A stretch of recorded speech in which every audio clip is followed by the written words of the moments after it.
Pépé Mania et ses DJ pour une interview. Kevin Cowens.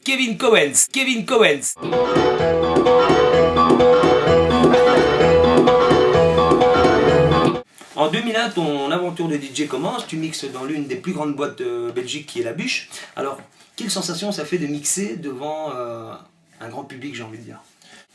Bah écoute, sensation, plein de bonnes choses, plein de bonnes vibes en fait, parce que c'est une boîte qui me tenait vraiment à cœur. Je l'appréciais déjà beaucoup en tant que DJ, en tant que clubbeur, et avoir la chance de pouvoir jouer, qui plus est pour les 10 ans de la Bûche, le 10e anniversaire devant une salle totalement comble, c'est-à-dire la roue moine de la Bûche, quand même plus de 3000 personnes. C'était quand même quelque chose d'assez exceptionnel.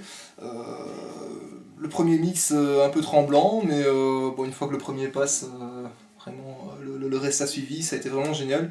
J'ai eu l'occasion de jouer une demi-heure en plus que ce qui m'était prévu à la base, donc non, vraiment plein de bonnes choses, une très bonne première expérience, vraiment génial.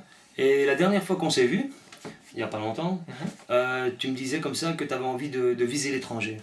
Oui, bien sûr. Est-ce que tu as reçu des contrats? Parce que si mes souvenirs sont bons, tu as déjà quand même été en Slovaquie pour la Fashion Club Bratislava, excusez-moi pour la prononciation.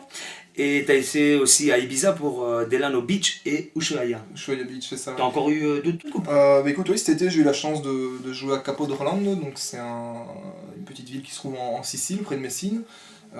J'ai eu l'occasion de jouer là-bas au Coconut Club, donc c'est un gros club aussi plein air de plus de 3000 personnes aussi.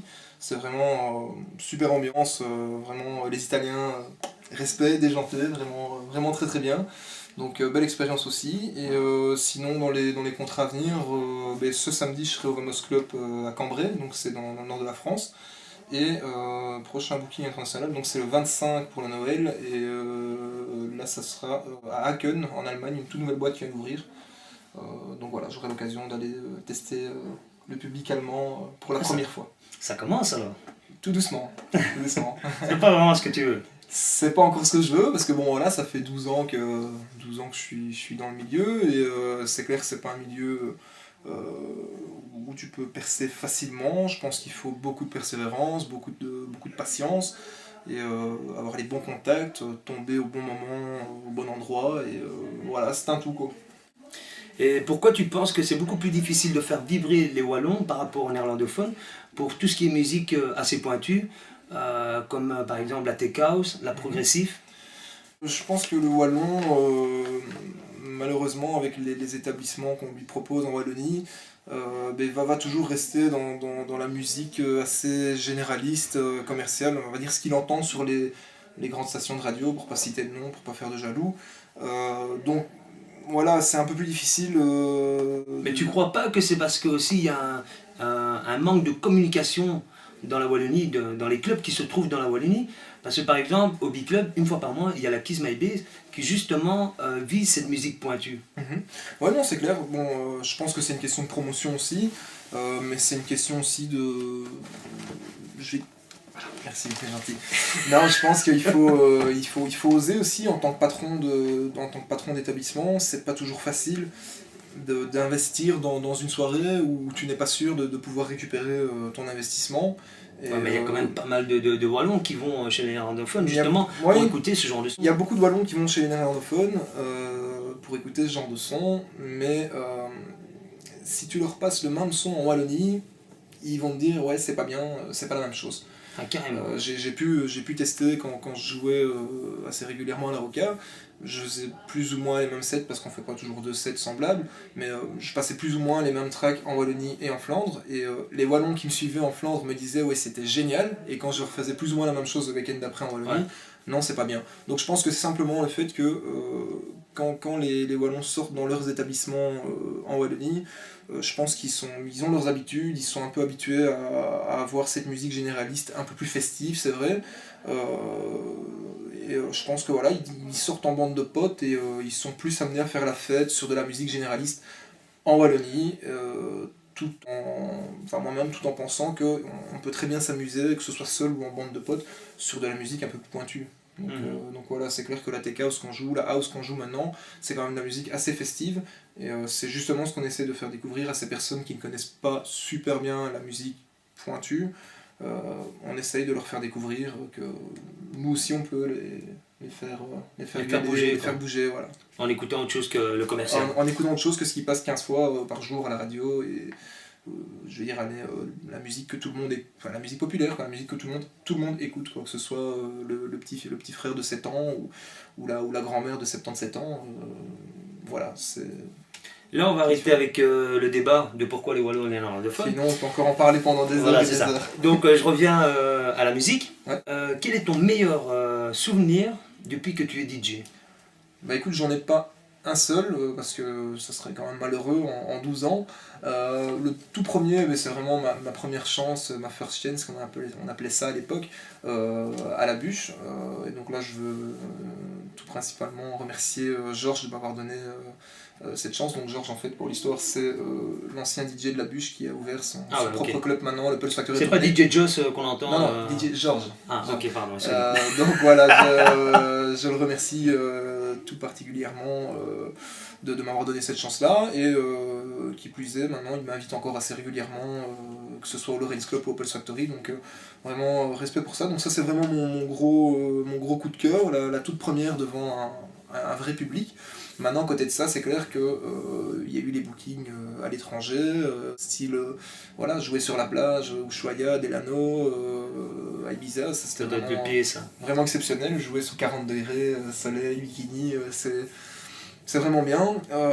Et alors, ouais, tous les bookings où j'ai eu l'occasion de partager les platines avec des DJ internationaux, que ce soit Funk Agenda ou David Labbé, je pense, Nick Curly, Anton Pitt, voilà, pas forcément aux mêmes heures derrière les platines, mais sur la même affiche et dans la même soirée, donc voilà, vraiment super. Et à côté de ça, toutes les petites aussi avec des DJ moins connus, mais où on se retrouve en comité restreint et où la fête bat son plein, et tout le monde est open sur la musique qu'on joue, quoi. Donc ça fait beaucoup de bons moments. Open sur la musique, ah ouais. Voilà, open sur la musique. Tu es compositeur, producteur. Explique-moi un peu comment tu travailles. Est-ce que tu fais ça seul? Est-ce que tu travailles avec d'autres DJ? Est-ce que tu as déjà un label en cours? Bah écoute, pour la petite histoire, voilà, je travaille principalement en collaboration, donc avec Norton White, Select et Fernando Costantini, qui sont plus présentés. Fernando Costantini. Fernando Costantini. Voilà, que tu connais très bien aussi. Donc ce sont des personnes qui ne sont plus présentées. Bon, Fernando vient d'arriver dans le circuit, mais pour ce qui est de Norton et Select, ça fait... En tout cas, le dernier morceau que tu as fait, Fernando, j'ai beaucoup apprécié. Bravo. Big up. Moi, c'était big up. Voilà. Et Fernando Costantini. Il a sorti un beau morceau un beau morceau qui est vraiment bien. Moi, j'ai envie de dire qu'il est super. Qui a été remixé en plus par Ravi Munoz. Hein, exactement, par Ravi Munoz. Ravi Munoz qui est le DJ résident du Pacha, c'est ça? Ibiza et du Space. Du Privilège. Du Privilège. Voilà, ma culture musicale n'est pas si bonne que ça. Mais anciennement résident du Space. On disait donc voilà qu'on travaillait en collaboration principalement, mais qu'il nous arrivait aussi de travailler seul à la maison. Chose que je fais quand les emplois du temps ne permettent pas de se voir tous les 3 ou tous les 4. Donc voilà, ça m'arrive de travailler aussi seul à la maison. J'ai 2-3 heures à perdre, mais je me mets derrière la machine et c'est parti. Donc voilà, ça c'est pour les collaborations et le travail seul à la maison. Maintenant, au niveau des labels, je n'ai pas encore mon propre label, j'espère que ça viendra un jour. On est en train d'y travailler avec Norton et Select, donc ils aimeraient bien lancer un label. C'est qui ces deux gaillards?